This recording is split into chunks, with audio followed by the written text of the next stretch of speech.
Hey everybody, John Ramdeen with you here in our downtown studios, and this is Fight News Now Extra. Shortly, Robin Black will join me to chat about some of the stories people are talking about.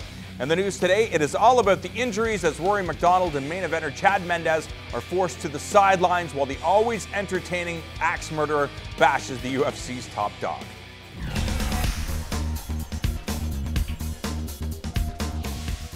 Welterweight sensation Rory McDonald may be out of competition until next year after his brutally beautiful championship tilt with Robbie Lawler this past Saturday.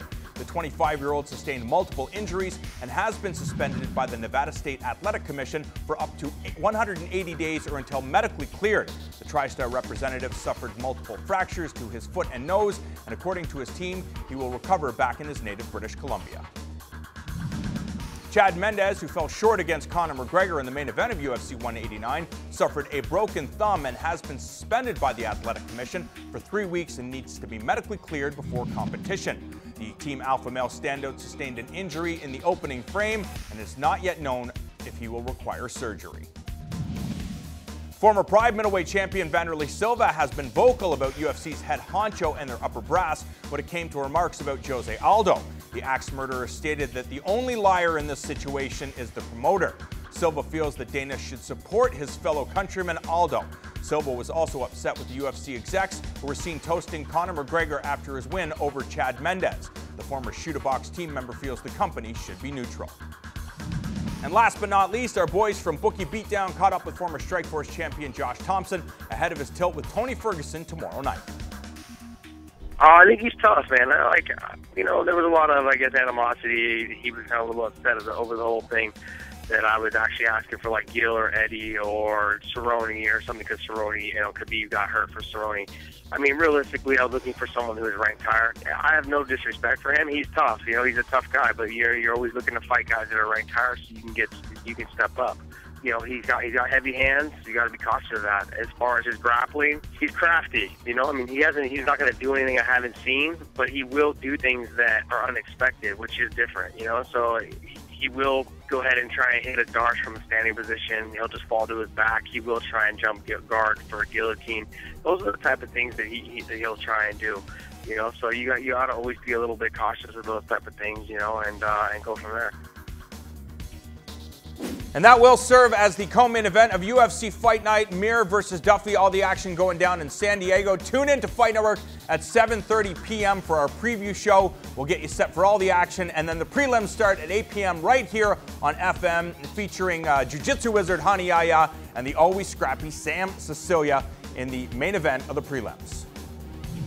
Now joined by Robin Black, Chad Mendes breaks his thumb in round number 1, and he said, I made a mistake. I went for the guillotine choke, and we had this conversation a while back when it came to Sarah Kaufman taking on Ronda Rousey. We felt at the time that Sarah Kaufman was close to being the number 1 135-pound female fighter on the planet, and when Ronda Rousey just destroyed her at the post-fight interview, she said, I just made a mistake. I kind of slipped on a banana peel, not understanding that Ronda Rousey really was a special athlete. Do you believe that this is the case with Chad Mendes and Conor McGregor, that he doesn't understand? Yeah? I do. I really do. I mean, it is possible that leading into it, very good analysts who spend 60, 70 hours a week analyzing this kind of stuff predicted this exact thing was going to happen. I mean, I basically said, and many others did, he's going to get taken down a few times, he's going to get back up. The strategy is to be as unhurt as possible on the ground, initiate get-ups when you can, knock him out in one of the exchanges that start at the beginning of rounds, or when you get back up, fatigue him because he's only got 2 weeks. Lo and behold, he does exactly that. And then people are like, well, hey, if you want to hate Conor McGregor, that's not only totally cool, that's super cool. Because part of this guy's appeal is nobody is just sort of accepting of him. You love him or you hate him. But you just deny that he's very special for as long as you want, but he is. The ground game that he played with Mendes was brilliant, it was intentional, it was strategic, and it worked. Mendes had 19 other fights, and none of them did he make a dramatic mistake that ended the fight.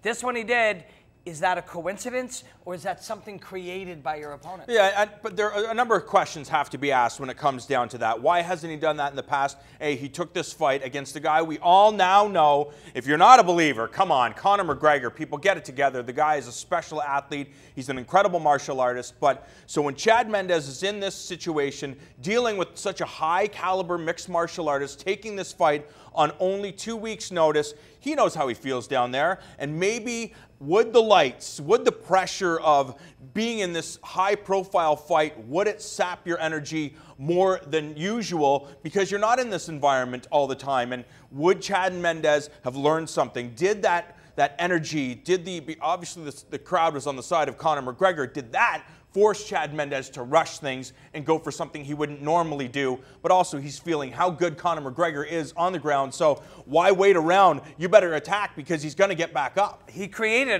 McGregor created all of those things. Did Dustin Poirier have a bad weight cut? Or was he being manipulated and played with by a very talented guy who knocked him out? Poirier did go back up. He's now 155 pounds. Great. But did Brandao get beaten by the crowd? Well, true, but we've also seen, we've talked about Brandao. Yes, you're right. There are 6 wins now, and each one of them has a guy in there going, damn it, that didn't go my way. Yeah. What do they all have in common? This man created environments where that would happen, knew that would happen. In this particular one, Mendes on Saturday night learned nothing. Mendes on Sunday morning maybe learned something. Mendes today maybe sitting around talking with people going, yeah, I made a mistake. I went for that guillotine. My go-to move that always works, and it didn't, and he knocked me out. Wait a second. Maybe, but that guy was talking to me the whole time. Wait a second. Maybe that guy talking to me the whole time affected it.